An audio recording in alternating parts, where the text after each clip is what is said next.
Hello, नमस्ते, ओम नमः शिवाय। तो आज मैं आप लोगों से बात करूँगा तुला राशि जब आपके D10 के असेंडेंट में चला जाए तो कैसा रिजल्ट्स देखने मिलता है। तो जिसको देखिए D10 नहीं पता, ये हमारे एक्चुअली कर्मास को देखा जाता है। इसलिए जब भी किसी के वर्क को देखना है, कितना वो सक्सेसफुल होगा, कहाँ उसको अड़चनें आएंगी, तो D10 ओपन करके देखा जाता है, यानी कि एक डिविजनल चार्ट होता है। तो जब वहाँ पे आपका असेंडेंट लिब्रा साइन हो जाए तो कैसा रिजल्ट देता है वही मैं आपको बताऊंगा। देखिए, लिब्रा साइन अगर आप कहें तो एक सोशल साइन होता है, सोसाइटी का साइन होता है, और ये हमारे कहीं ना कहीं मैरिज को भी हम इस साइन से ही देखते हैं। जब असेंडेंट में ये साइन आ जाता है आपके D10 में, तो देखा जाता है जहाँ पे जो भी पर्सन है जिसका भी असेंडेंट में ये है, उसे कहीं ना कहीं मिल के काम करना पड़ेगा। यानी कि अपने ऑफिस में आपका काम का जो शैली ऐसा होगा जहाँ पे आपको मिल के काम करना है। एक होता है जहाँ पे आप इंडिविजुअल वर्क करते हो, जहाँ पे शायद आपको ही एक चीज़ दी गई है, जहाँ पे आप रिग्रेस काम करते हो। जैसे एक एक्वेरियस असेंडेंट D10 वाला पर्सन से हम क्या देखते हैं कि उसको एक प्रोजेक्ट दिया गया है, शायद उसे उसे खुद ही कंप्लीट करना है। या एरिस पर्सन है जिसको वो प्रोजेक्ट उसी को कंप्लीट करना है और कोई नहीं करेगा। बट यहाँ पे ऐसा होता है कि आपको अगर प्रोजेक्ट दिया गया है तो आपको अपने साथ, अपने सबॉर्डिनेट्स, अपने कलीग्स के साथ मिल के कंप्लीट करना है। ऐसा एक सिनारियो क्रिएट होता है। अगर ऐसा नहीं है, आपको अकेले करना यानी कि वो आप ऐसा काम कर रहे हो जहाँ पे वो शायद समाज में डिस्प्ले में आ जाए। फॉर एन एग्जाम्पल, कोई राइटर होगा, कोई डायरेक्टर होगा, कोई एक्टर ही होगा, जहाँ पे वो इंडिविजुअली अपना काम कर रहा है बट उसका काम जो है वो पब्लिकली जाएगा। यानी कि ये जो असेंडेंट पर्सन हो जाता है, इसका काम कभी भी अपने तक नहीं सीमित रहता। वो कहीं ना कहीं लोगों के साथ मिलके करने का होता है, या तो फिर लोगों के लिए करने का होता है, अगर एक सिंपल तरीके से कहा जाए। ऑब्वियसली इसके बहुत सारे डायमेंशनों से जब आप प्लैनेट्स देखते हो, सारे डिविजनल चार्ट को आप रिलेट करके एक पॉइंट पे आते हो। बट जब सिर्फ आप एक तुला राशि को लेके चलते हो तो आपको ये चीज़ें देखने मिलती हैं।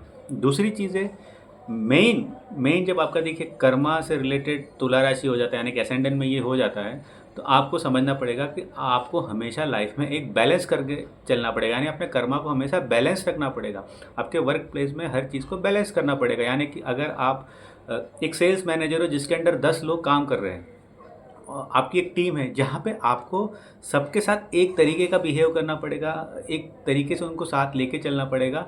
ऐसे सिनारियो आपको आपके लिए चैलेंज होंगे, या तो फिर आपको ऐसा बैठा के चलना पड़ेगा। आपको हमेशा लाइफ में एक बैलेंस, आप देखो सिर्फ ये वर्क फील्ड के लिए नहीं, कर्मा से रिलेटेड भी है D10। तो कहीं ना कहीं आपके लाइफ में बैलेंस की बहुत ज़रूरत होगी, जहाँ पे आपको शायद अपने घर घर और वर्क, ये दोनों को भी बैलेंस करते हुए चलना पड़ेगा। क्योंकि यहाँ पे ऐसा नहीं हो सकता कि आपने वर्क वर्क वर्क किया और आप सोचोगे कि मैं पैसे तो घर पे पंप कर रहा हूँ, तो वहाँ पे मेट्रिस्टिकली सब हैप्पी रहेंगे। नहीं, आपका शायद पार्टनर हैप्पी नहीं रहेगा। खास करके यहाँ पे पार्टनर का इनपुट बहुत ज़्यादा आ जाता है। वो शायद हैप्पी नहीं रहेगा, वो बोलेगा कि मुझे टाइम दो, मुझे अफेक्शन दिखाओ, मुझे प्यार दिखाओ, जो भी जेंडर हो। तो वो चीज़ें यहाँ पे देखी जाती है। काफ़ी टाइम पे देखा जाता है कि एज अ वुमन आप बहुत ज़्यादा वर्क सेंट्रिक हो जाते हो, आपको है कि मुझे काम करना है। काफ़ी टाइम पे देखा गया है कि तुला राइजिंग वुमन घर पे कम बैठते, उन्हें मैरिज में, जैसे कि हम कहते हैं ना कि एक हाउस जैसे कि एक हाउसवाइफ बनने का शौक़ नहीं होता है उनको। उनको कहीं ना कहीं वर्क फील्ड में जाना ज़्यादा बेटर लगता है। दूसरी चीज़ है कि ये जिसका भी प्लेसमेंट होता है उनमें यूजुअली देखा गया है कि वो काफ़ी ज़्यादा एक तरीके से अप्रिसिएशन ढूंढते हैं, या उन्हें हमेशा एक, आप कह सकते हो कि एक नर्वसनेस कह लो, या तो एक एंग्जाइटी रहती है कि वो वर्क में अच्छा करे, वो वर्क में अच्छा करे और उसका अप्रिसिएशन उन्हें मिले। यानी कि मैं कुछ भी काम कर रहा हूँ ना, तो उसका मुझे अप्रिसिएशन मिलना चाहिए। देखो, बहुत लोग ऐसे होते हैं कि अपना काम करके छोड़ देते हैं, बाकी देने वाला ऊपर वाला है, या बॉस अब मेरा मुझे देख लेगा मेरे काम के हिसाब से। बट तुला राशि को बहुत एक सेल्फ, हम कहते हैं ना कि कॉन्शियस बहुत रहते हैं अपने। आप देखोगे कि जब भी आप काम पे जाते हो ना, बहुत आप कॉन्शियस रहते हो कि मेरा काम परफेक्ट हो रहा है, कोई मेरे को एनालाइज तो नहीं कर रहा है, कोई मुझे जज तो नहीं कर रहा है। ये चीज़ें काफ़ी ज़्यादा देखी जाती है एसेंडेंट राइजिंग जब तुला राशि होती है D10 में। ये इनका एक कोर होता है इंटरनली, और एक एक तरीके से इन्हें काफ़ी पसंद है कि इनके काम को पसंद किया जाए, और बहुत अच्छे से काम करते हैं। काफ़ी टाइम पे इनमें देखी जाती है, अनटिल एंड अनलेस आपका 10th हाउस बहुत ख़राब हो, या D10 में अब वीनस जैसे कि असेंडेंट है वो कहीं अच्छे से प्लेस ना हो D10 में ही, देखा जाता है कि बहुत अच्छे वर्क करते हैं, काफ़ी ज़्यादा वर्कaholic होते हैं काफ़ी टाइम पे। ये सारी चीज़ें इस प्लेसमेंट से देखी जाती है। कहीं न कहीं ये जो प्लेसमेंट ये जो है ये काफ़ी ज़्यादा फ़ेम भी देता है, कभी-कभी आपके काम को बोलते हैं ना एक तरीके से खुल के सामने लाता भी है कि कितना अच्छा ये पर्सन काम काम कर रहा है करके।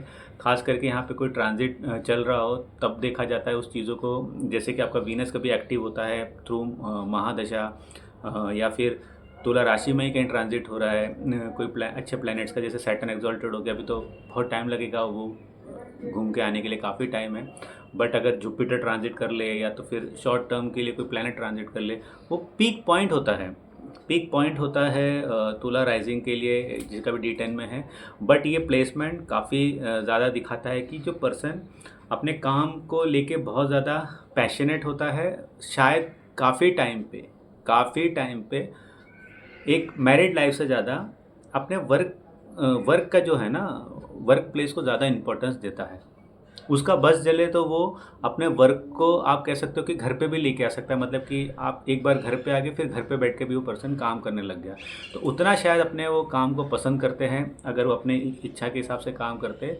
तो यहाँ पे इसलिए कहा जाता है कि इनका एक चैलेंज हो जाता है कि मैरिड लाइफ खास करके और वर्क प्लेस, इस दोनों को एक तरीके से बैलेंस करना। बाकी देखो अगर ये कहा जाए तो ये प्लेसमेंट अच्छा है। देखो हम कभी भी कहते हैं आपके डिविजनल चार्ट में खास करके नवमांश D1 और D10, यहाँ पे अगर आपका कैंसर एसेंडेंट होता है, तुला राशि होता है एसेंडेंट, या फिर पाइसेस एसेंडेंट होता है, तो आपके पास एक तरीके की ब्लेसिंग है कि आप लाइफ में कहीं ना कहीं अच्छा करोगे। आपके लाइफ में कहीं ना कहीं एक एज है दूसरों से ज़्यादा, क्योंकि यहाँ पे हम कहते हैं कि देवियों का आशीर्वाद होता है करके। तो इस हिसाब से भी आपको देखना पड़ेगा कि फेम, नेम, एक करियर बूस्ट, एक करियर ग्रोथ करियर में ज़रूर मिलता है इन लोगों को, और एक अच्छी ज़िंदगी ये गुजारते भी है। हाँ, ऑब्वियसली हर चीज़ का एक ड्रॉबैक भी होता है, बहुत ज़्यादा जहाँ पे प्रॉफिट है वहाँ पे कुछ लॉसेस भी देखने मिलते हैं। तो वो सारी चीज़ें सिंक्रोनाइज होके चलती है लाइफ में। तो तुला राशि अगर ऐसे एसेंडेंट हो, आपको जो अगर मेरे इस वीडियोस में कुछ कुछ नेगेटिव चीज़ें लगी हो, बट उसमें बहुत सारे पॉजिटिव इनपुट्स भी है। यानी कि ये तो एक देखो, ये प्लेसमेंट एक तो शो करता ही है कि करियर ग्रोथ और करियर में एक तरीके से अचीवमेंट, सक्सेस ज़रूर मिलेगा, जिसमें भी आप फाइनली जाके सेटल्ड होते हो अब एज अपना करियर बनाने के लिए। तो ये था तुला राइजिंग के ऊपर D10 में कैसा रिजल्ट देता है करके। अगली बार आऊँगा तो और कोई वीडियो के ऊपर और कोई टॉपिक के ऊपर वीडियो बनाऊँगा। तब तक मुझे इजाज़त दीजिए। बाय।